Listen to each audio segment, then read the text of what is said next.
Assalamualaikum warahmatullahi wabarakatuh. Kali ini kita akan membahas manajemen aset dan liabilitas dalam mata kuliah manajemen perbankan syariah. Manajemen aset dan liabilitas dapat kita ketahui pengertiannya dari masing-masing pengertian suku katanya, dari aset maupun liabilitas itu sendiri. Yang pertama, aset.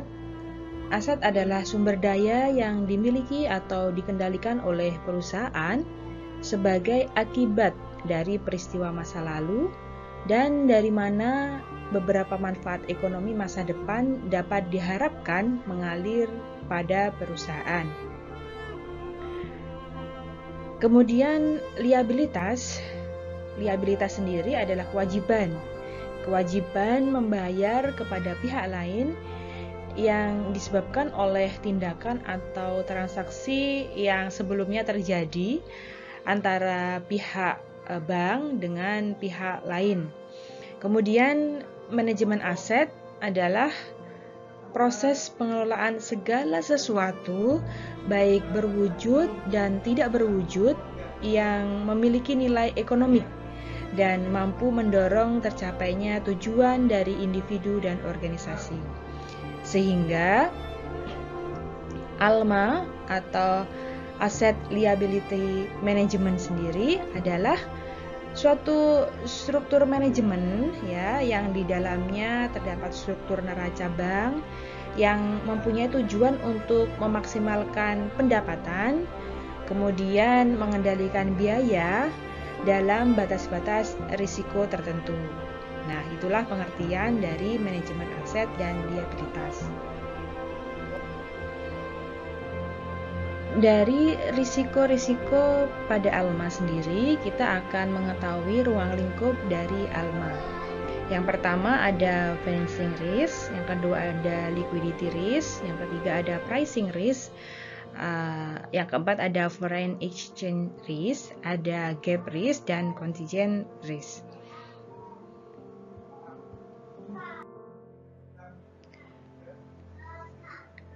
Nah, masing-masing memiliki pengertian. Yang pertama, financing risk adalah risiko yang di dalamnya terdapat pemenuhan kewajiban debitur yang terkait dengan keterlambatan angsuran atau pelunasan tepat pada waktunya. Kemudian, liquidity risk adalah risiko bank tidak dapat memenuhi kewajiban pada waktunya atau hanya dapat memenuhi kewajiban melalui pinjaman darurat bagi hasil yang tinggi dan atau menjual aktivanya dengan harga yang rendah. Kemudian ada pricing risk. Ini risiko yang berkaitan dengan risiko kerugian dengan akibat perubahan tingkat bagi hasil. Kemudian hal ini juga menentukan bentuk penurunan margin dari penanaman atau kerugian sebagai akibat dari menurunnya nilai aktiva. Kemudian ada lagi foreign exchange risk, yaitu risiko kerugian sebagai akibat perubahan tingkat kurs terhadap open position karena adanya pergerakan kurs yang merugikan. Kemudian ada gap risk. Gap risk di sini adalah risiko kerugian dari ketidakseimbangan interest rate maturity karena adanya pergerakan tingkat bunga yang merugikan. Kemudian di sini juga ada risiko likuiditas. Berkaitan dengan risiko yang timbul sebagai akibat transaksi kontingen. Contohnya misalnya bank garansi dan kontrak valuta asing yang berjangka. Kemudian ada contingent risk, yaitu risiko yang biasanya timbul dari cara bank mengelola primary atau dan secondary reserve serta pendanaannya sehari-hari.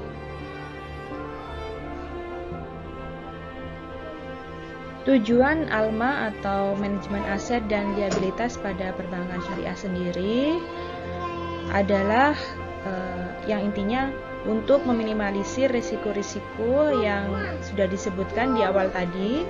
Kemudian juga sebagai pedoman kebijakan bank yang akan datang, dan juga untuk menjaga produktivitas dari perbankan syariah sendiri. Manajemen aset dan liabilitas memiliki fungsi yang pertama adalah sebagai manajemen likuiditas, yang dimana manajemen likuiditas ini adalah kemampuan bank dalam menyediakan dana yang cukup untuk memenuhi semua kewajiban-kewajiban maupun tanggungan-tanggungan dan komitmen yang telah dikeluarkan kepada nasabah setiap saat. Nah, penting adanya laporan perencanaan likuiditas ini sendiri, karena hal ini dapat membantu pengelolaan dana untuk membuat biaya dengan dana yang seminim mungkin.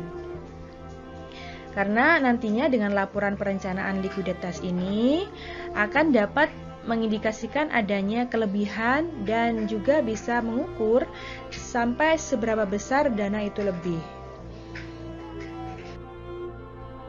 Fungsi yang kedua adalah sebagai manajemen investasi, di mana investasi ini sendiri adalah penanaman modal, yang biasanya penanaman modal ini dilakukan dalam jangka waktu yang panjang, dengan misalnya membeli saham-saham atau surat berharga yang di dalamnya tentunya dengan tujuan untuk memperoleh keuntungan. Nah, surat berharga sendiri ini penting dan sangat diperlukan perbankan untuk menutup kekurangan likuiditas apabila terlalu banyak nasabah yang ingin menarik depositonya, sehingga ketika banyak nasabah yang ingin menarik depositonya, bank dengan mudah menjual surat berharga tersebut, karena surat berharga ini dapat dijual dengan cepat tanpa mengalami kerugian yang berarti. Dan dana yang diperoleh dapat dipakai untuk menutup arus deposito yang mengalir keluar tersebut. Fungsi yang ketiga adalah manajemen gap, yaitu upaya-upaya untuk mengelola atau mengendalikan kesenjangan antara aset dan liabilitas pada periode yang sama. Hal ini meliputi kesenjangan dalam hal jumlah dana, suku bunga, saat jatuh tempo, atau perpaduan antara ketiganya.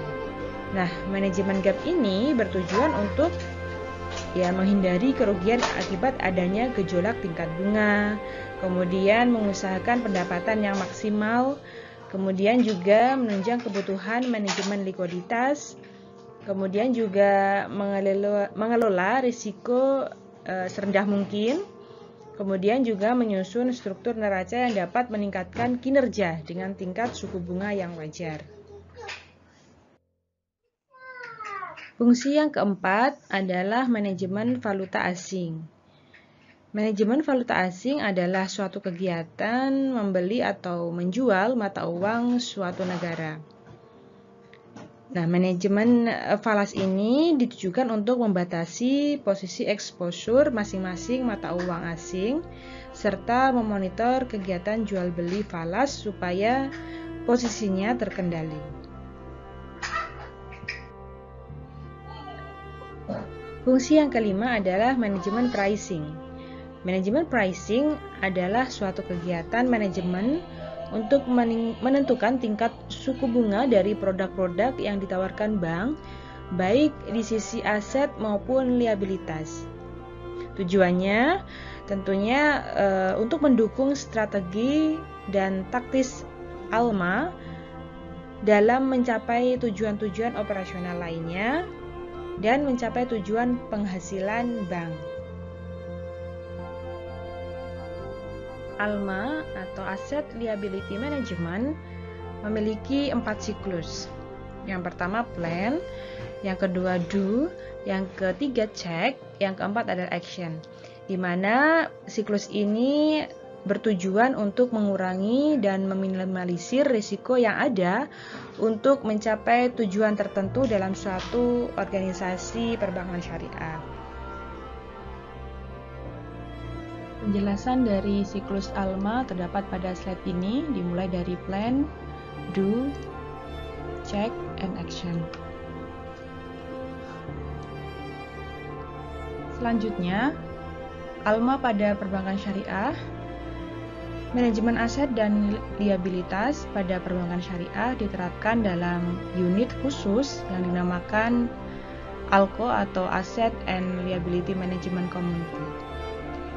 Komite ini bertugas untuk merencanakan, mengorganisasi, dan mengawasi investasi bank syariah. Tujuannya adalah memaksimalkan profit dari sumber aset yang tersedia dengan tetap memperhatikan kebutuhan dari likuiditas dan prinsip kehati-hatian.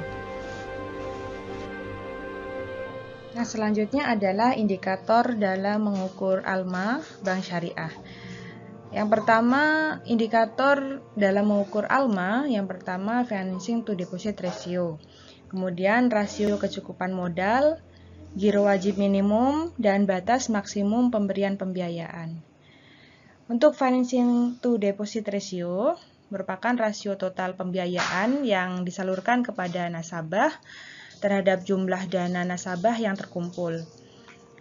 FDR ini dapat digunakan sebagai tolak ukur kinerja sebuah bank syariah dalam mengkaji penerapan konsep ALMA. Sumber dana masyarakat dalam bentuk DPK tercatat pada neraca keuangan bank pada sisi liabilitas, sementara pembiayaan tercatat pada sisi aset pada neraca keuangan. Rasio tersebut mencerminkan seberapa besar dana nasabah pada bank syariah yang disalurkan untuk kegiatan pembiayaan di sektor real, baik untuk pembiayaan investasi, modal kerja, ataupun konsumsi. Yang kedua, rasio kecukupan modal atau biasa disebut dengan CAR. Merupakan rasio yang digunakan untuk memperhitungkan modal minimum yang harus dimiliki oleh bank syariah dalam menjalankan aktivitas usahanya. Pertumbuhan pembiayaan suatu bank syariah dari sisi aktiva harus juga dikaitkan dengan rasio CAR ini. Artinya bahwa penambahan modal juga dapat meningkatkan pertumbuhan dari sisi aktiva bank syariah. Selanjutnya adalah giro wajib minimum atau yang disingkat GWM. Adalah simpanan minimum yang harus dipelihara oleh bank sesuai dengan ketentuan yang berlaku. Di mana dalam rupiah sesuai dengan PBI Peraturan Bank Indonesia nomor 10 /23 tahun 2008, GWM yang diwajibkan adalah 5% dari DPK. Selanjutnya adalah batas maksimum pemberian pembiayaan, di mana pembiayaan merupakan salah satu bentuk investasi dana yang tentunya akan tercatat sebagai aktiva pada neraca. Selanjutnya adalah tahap yang harus dilakukan sebelum menerapkan aset dan liabilitas manajemen pada perbankan syariah. Yang pertama adalah penilaian budget perbankan syariah, yang kedua adalah membuat rencana pendapatan, yang ketiga adalah penilaian kinerja investasi pada masa lalu, kemudian memantau distribusi aset dan liabilitas bank, dan yang berikutnya adalah menerapkan strategi aset dan liabilitas. Yang terakhir adalah perbedaan ALMA pada bank syariah dan bank konvensional. Yang pertama dari segi penerapan aset liability manajemennya.